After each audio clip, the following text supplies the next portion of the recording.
to our country, wherever it is, whatever it takes. And I think we see right here in this beautiful air base in the high Arctic what energy can do. We can make a tough high Arctic environment a beautiful place to live, a comfortable place to live, all sorts of scientific instrumentation, military mission to monitor what's going on in the world. None of this was possible not long ago. President Trump was elected to re-energize America, to take the beauty that you've seen up here and make that a thing of pride and ambition again. Not shaming of energy, not trying to stop its growth and its prosperity, but to re-energize it. So energy makes the world a beautiful place to live. It makes us comfortable and have long, opportunity-rich lives. I'm thrilled and proud to be part of this administration with President Trump and Vice President Vance. Thank you all for your service. I'm honored to be here. Thank you, Chris.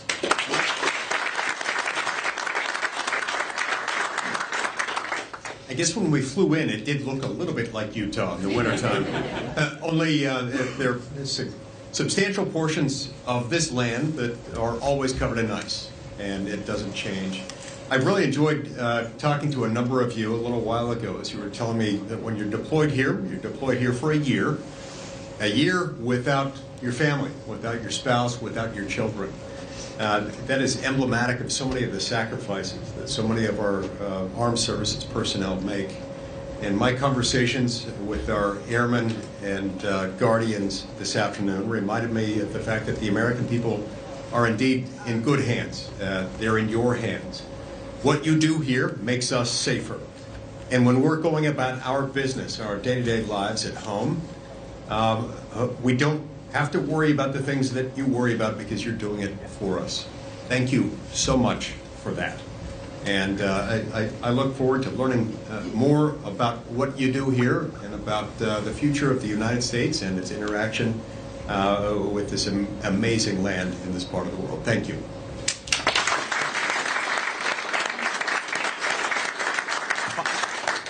Thank you, Mr. Vice President, and I just wanted to take a minute and thank you all to the airmen and women, to the guardians who are keeping us safe day in and day out. You are continuing a tradition of the U.S. military's presence in Greenland since World War II, a 1951 defense treaty, and President Trump is absolutely serious with the Vice President and with his team about the Arctic and the security that the Arctic brings and that you bring to the Western Hemisphere. This is about shipping lanes, this is about energy, this is about fisheries, and of course it's about your mission, which is keeping us safe and monitoring space, monitoring our adversaries, and making sure the American people can sleep safely in their homes day in and day out. So thank you for roughing it. Thank you for being without your families. I bet every one of you are going to pick somewhere in, I don't know, Florida or the Bahamas or something for your next duty station, I would think. But this is also, I mean, what an incredible adventure. I have yet to meet a veteran. My wife is a veteran. I am as well. And of course, the Vice President. I have yet to meet a veteran that says, wow, I regret my time in service. Instead, they cherish it the rest of their lives. So, appreciate this moment and this adventure that it is. And the American people, thank you. President Trump thanks you. And I know the Vice President and the Second Lady thanks you as well. And it's just really an honor to be with you today. Thanks so much.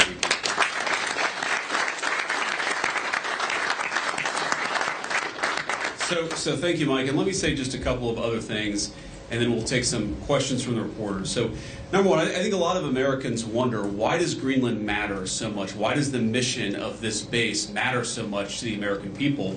And I learned a lot about that today myself. Of course, you can read about it in a book, but I saw it up close and personal. And if, God forbid, to my fellow Americans, if a missile was fired from an enemy country or an enemy submarine into the United States, it is the people here before us who would give notice to our brave men and women further south in the United States to let people know what was coming and, God willing, to try to shoot it down and prepare for it. That's one of the things that we do at installations like this. We know that Russia and China and other nations are taking an extraordinary interest in Arctic passageways and Arctic naval routes, and indeed in the minerals of the Arctic territories. We need to ensure that America is leading in the Arctic, because we know that if America doesn't, other nations will fill the gap where we fall behind. So what you guys do is so critically important. I think a lot of Americans, certainly I, didn't realize it fully until President Trump started talking about the importance of our Arctic mission, about building upon it, and ensuring that America can lead in the Arctic for the next generation.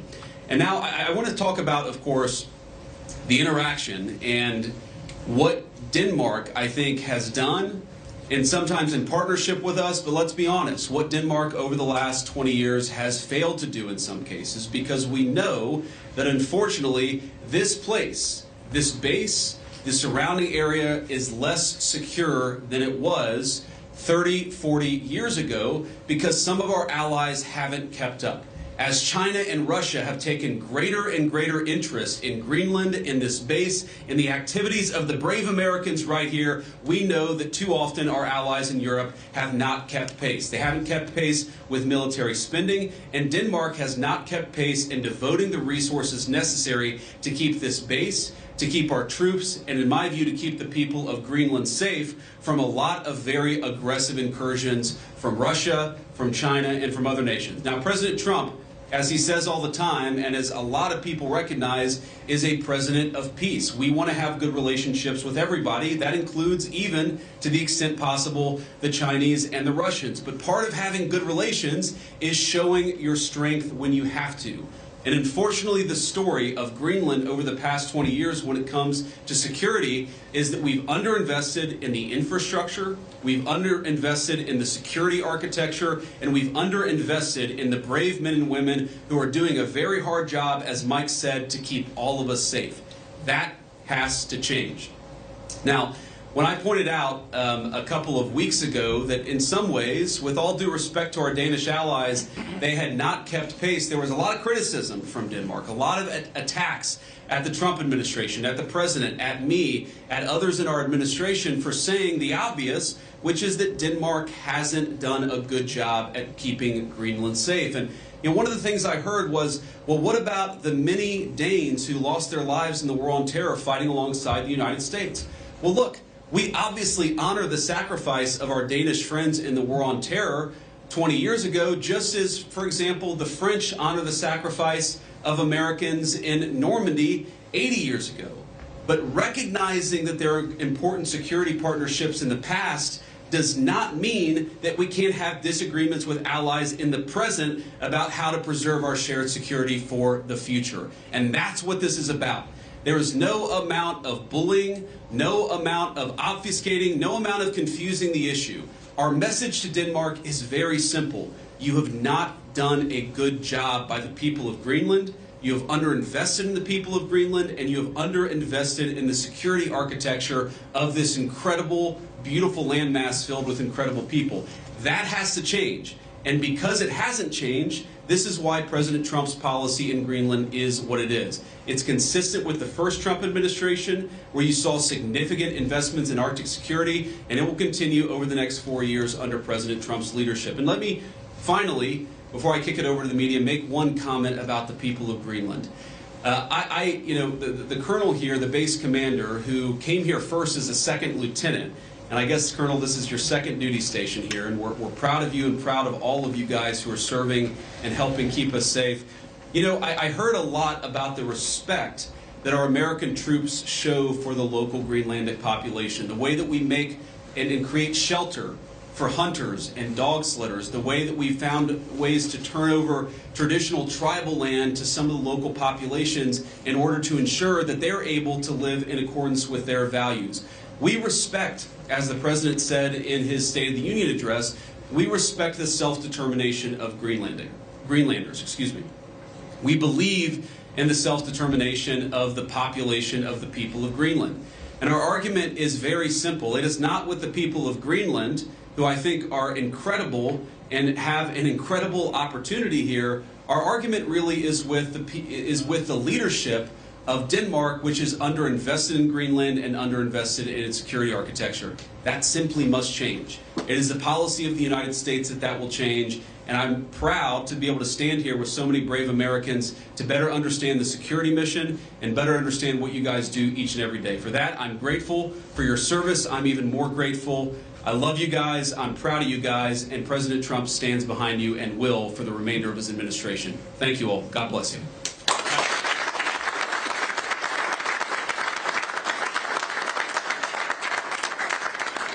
All right, now we'll take a few questions. Both of you guys have your hands up. Whoever can go first. Red scarf, go first. Okay, sure. Thank you, Mr. Vice President.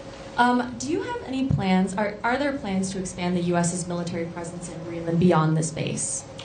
Well, are there immediate plans to expand our military presence? No, but are there general objectives that we want to accomplish that will certainly require us investing more resources, investing in additional military icebreakers, investing in additional naval ships that will have a greater presence in Greenland? Absolutely. And we know that's necessary because we know, as Mike talked about and certainly I talked about, there has been an expansion of the security footprint and the security interest of Russia and China. They're doing what they believe is in their interest. The United States must do what I know is in our interest, which is to make sure that Greenland is safe. If Greenland doesn't have self-determination, if the people of Greenland have their future controlled by the Chinese Communist Party, it's not going to make their lives better off, and most importantly, it's going to make American and world national security, world security, much, much weaker. We in some ways need to wake up. We need to wake up from a failed 40-year consensus that said that we could ignore the encroachment of powerful countries as they expand their ambitions. We can't just bury our head in the sand, or in Greenland, bury our head in the snow and pretend that the Chinese are not interested in this very large landmass. We know that they are. They've taken steps to put Greenland in ridiculous debt traps to invest and exploit the resources here. And we know that they're sending a lot of military resources here. Yes, over the medium term, the United States will meet that challenge. We will put our own resources here. We already have a lot of great resources here, but we know we're going to have to do more to counter some of the nations that we know that we're competitive with. Sure. Thank you so much, Mr. Vice President. And the President said today that we have to have Greenland. By being here today, are you also conveying that message that the U.S. is very serious in its desire to acquire Greenland? Well, the President said we have to have Greenland, and I think that we do have to be more serious about the security of Greenland. We can't just ignore this place. We can't just ignore the President's desires, but most importantly, we can't ignore what I said earlier, which is the Russian and Chinese encroachment in Greenland. We have to do more.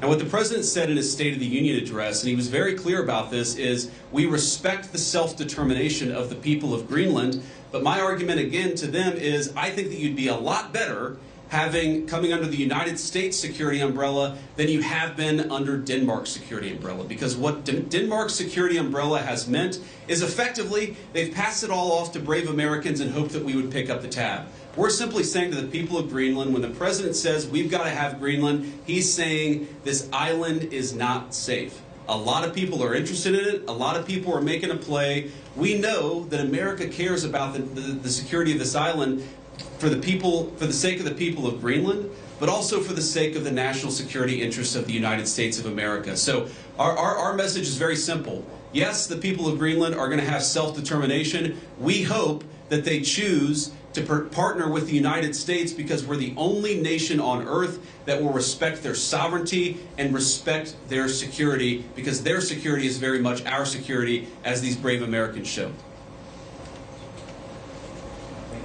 John Parkinson with ABC News. Thanks for bringing us along on this historic trip.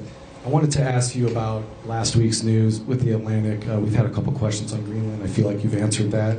But I did want to ask, did you express your concerns to the President that you were opposed to the Houthi strike? And also, what did you mean when you asked, or when you said in that thread that the President wasn't aware that his directions for Yemen were inconsistent with his message on Europe? Well, I didn't quite say that. I think that's a slight bit misunderstanding of what I said, but We've talked, of course, in the American media about Signalgate, as I called it, for the past week.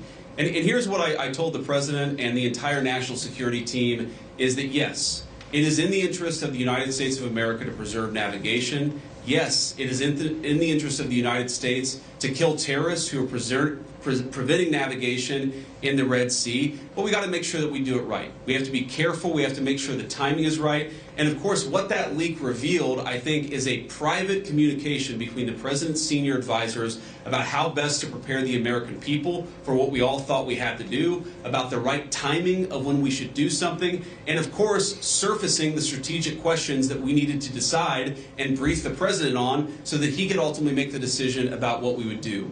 What I saw in that Signal chat, and of course what I've seen in the President's senior national security team, is that sometimes we all agree and sometimes we all disagree, but it's important that we all have an honest conversation amongst ourselves and with the President of the United States about what we think is the best interest of the national security of the United States of America. I support the President's decision to strike the Houthis. I always supported the President's decision to strike the Houthis, and I support the national security team having the argument about how best to serve the American people. Go ahead. In your security briefing today, did you see specific threats coming from China and Russia, things that you did not know about before? Are we talking battleships, icebreakers, any type of military equipment, or is it economic? Well, I don't want to get too specific, but yes, we know that the Chinese are very, very interested in this island. We've seen some of the economic pressures that they've tried to place on Greenland. We know that they're increasingly engaging in military training and military interest. Certainly, they've started to describe themselves as a near-Arctic power.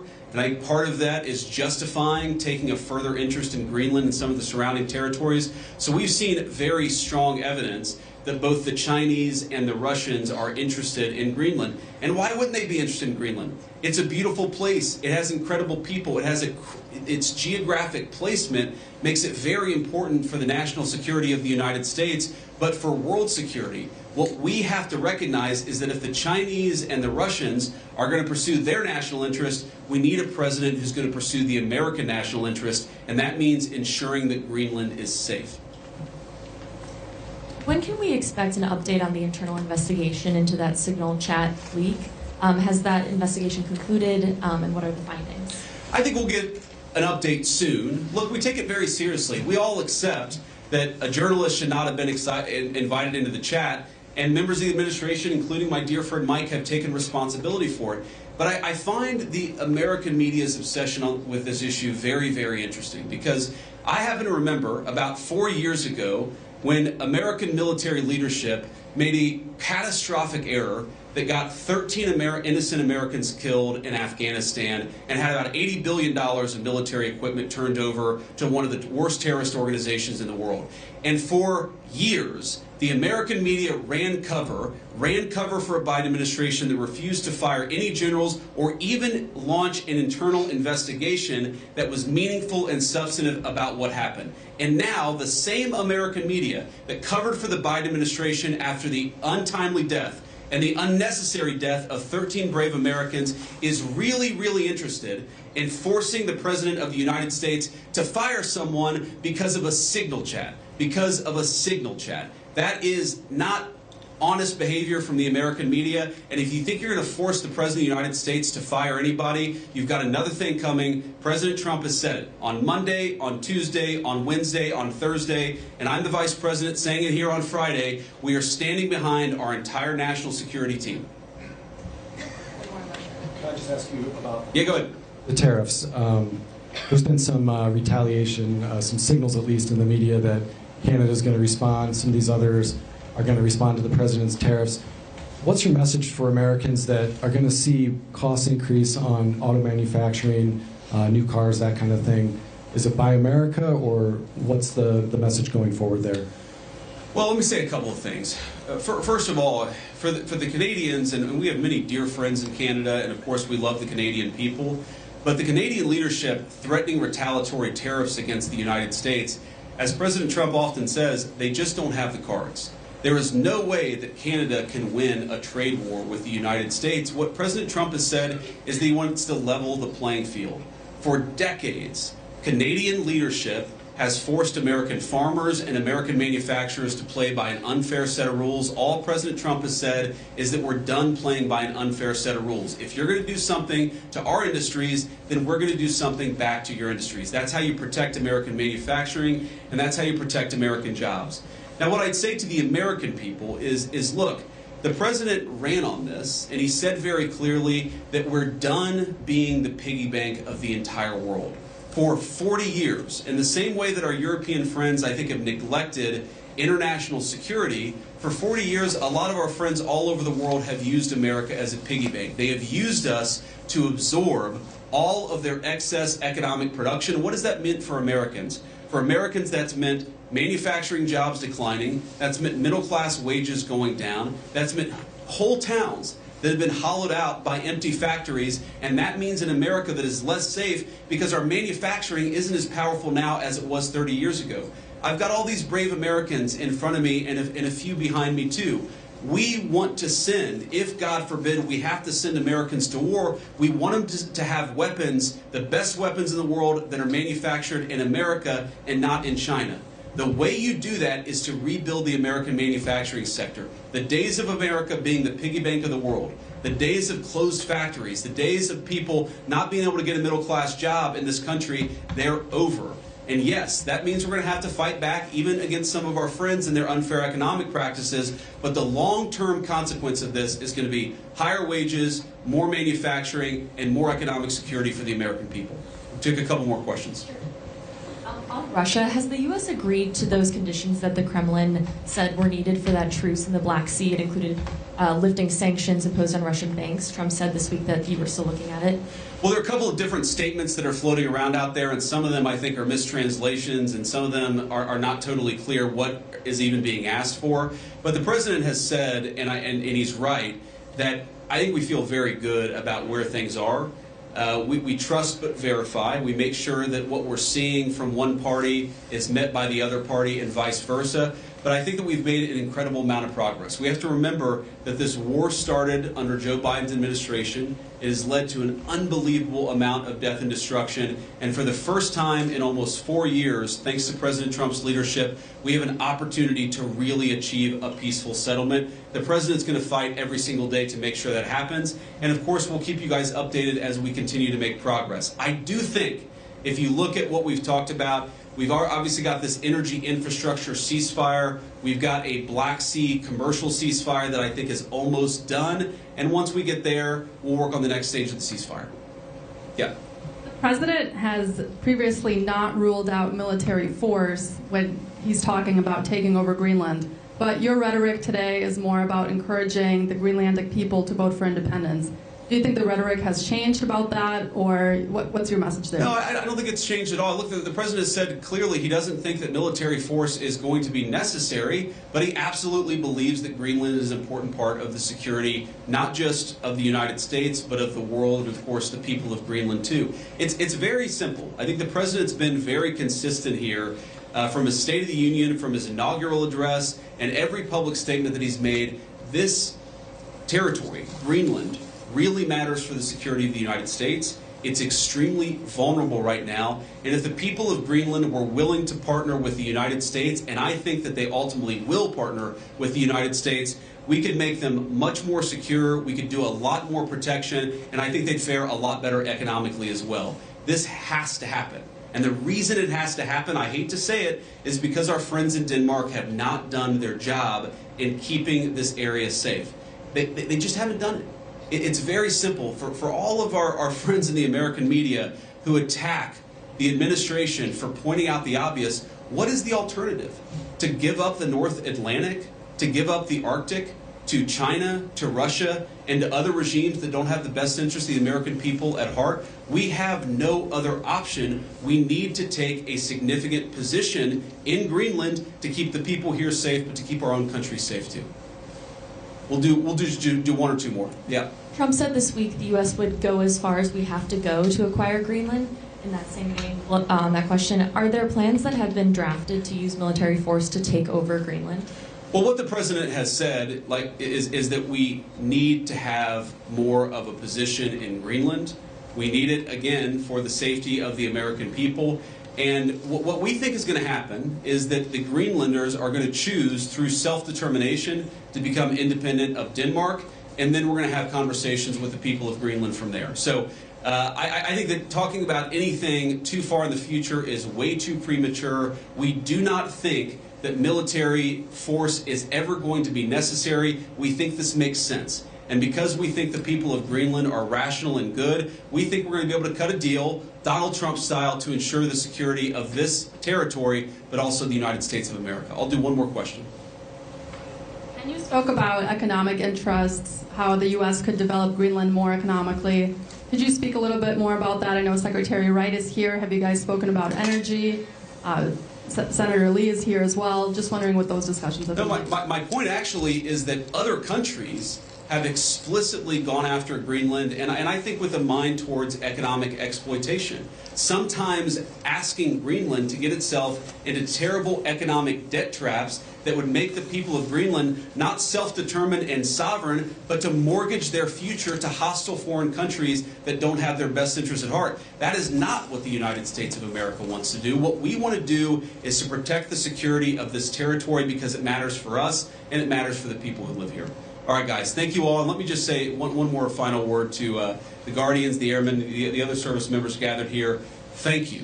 From the bottom of my heart, it is incredible to be a vice president who has served just as our NSA, Mike Waltz, has served, to know the sacrifice that comes along with it, and to see that there are still incredible young Americans willing to put on the uniform and serve this country. You make America a better place, and you make an honor to serve as your vice president. God bless you guys. Thanks for having me.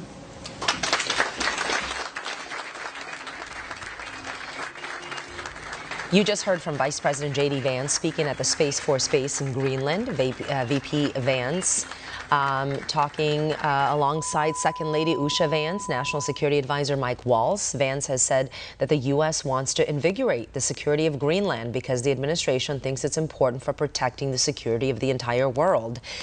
President Trump eyeing the Arctic island for U.S. control, saying it's about securing the Western Hemisphere. Russia and China are growing their influence in the Arctic, and Denmark can't do it themselves. Vance reiterated just that, adding Denmark has underinvested in Greenland, a mineral-rich territory of Denmark. Vance answered questions from reporters, including a question about Signal chat.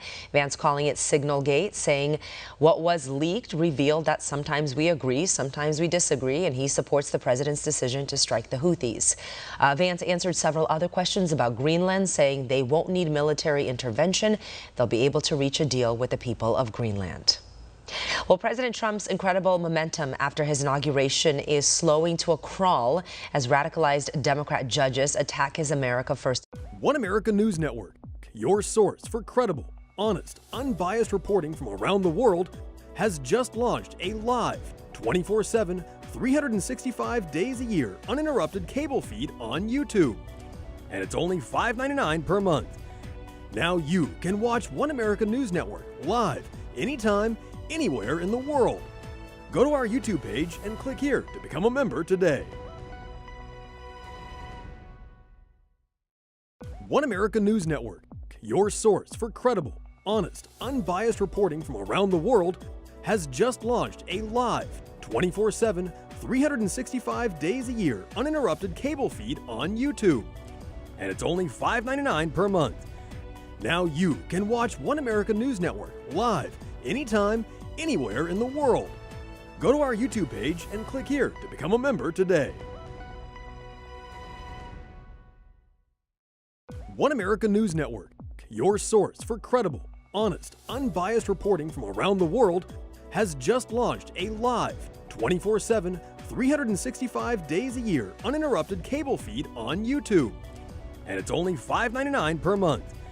Now you can watch One America News Network live, anytime, anywhere in the world. Go to our YouTube page and click here to become a member today. One America News Network, your source for credible, honest, unbiased reporting from around the world, has just launched a live 24/7 365 days a year uninterrupted cable feed on YouTube.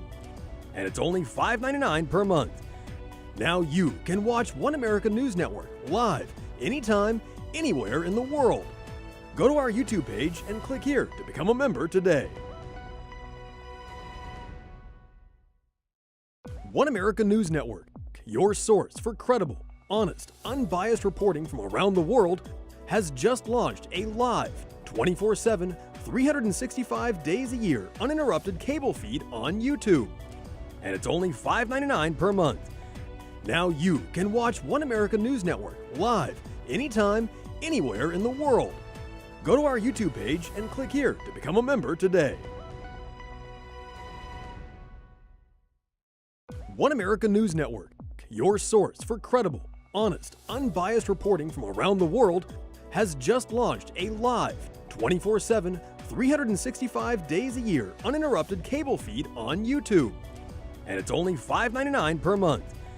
Now you can watch One America News Network live, anytime, anywhere in the world. Go to our YouTube page and click here to become a member today. One America News Network, your source for credible, honest, unbiased reporting from around the world, has just launched a live, 24/7, 365 days a year uninterrupted cable feed on YouTube. And it's only $5.99 per month. Now you can watch One America News Network live, anytime, anywhere in the world. Go to our YouTube page and click here to become a member today. One America News Network, your source for credible, honest, unbiased reporting from around the world, has just launched a live, 24/7, 365 days a year uninterrupted cable feed on YouTube. And it's only $5.99 per month. Now you can watch One America News Network live, anytime, anywhere in the world. Go to our YouTube page and click here to become a member today. One America News Network, your source for credible, honest, unbiased reporting from around the world, has just launched a live, 24/7, 365 days a year uninterrupted cable feed on YouTube. And it's only $5.99 per month. Now you can watch One America News Network live, anytime, anywhere in the world. Go to our YouTube page and click here to become a member today. One America News Network, your source for credible, honest, unbiased reporting from around the world, has just launched a live, 24/7, 365 days a year uninterrupted cable feed on YouTube. And it's only $5.99 per month. Now you can watch One America News Network live, anytime, anywhere in the world. Go to our YouTube page and click here to become a member today. One America News Network, your source for credible, honest, unbiased reporting from around the world, has just launched a live, 24/7, 365 days a year uninterrupted cable feed on YouTube. And it's only $5.99 per month. Now you can watch One America News Network live, anytime, anywhere in the world. Go to our YouTube page and click here to become a member today. One America News Network, your source for credible, honest, unbiased reporting from around the world, has just launched a live, 24/7, 365 days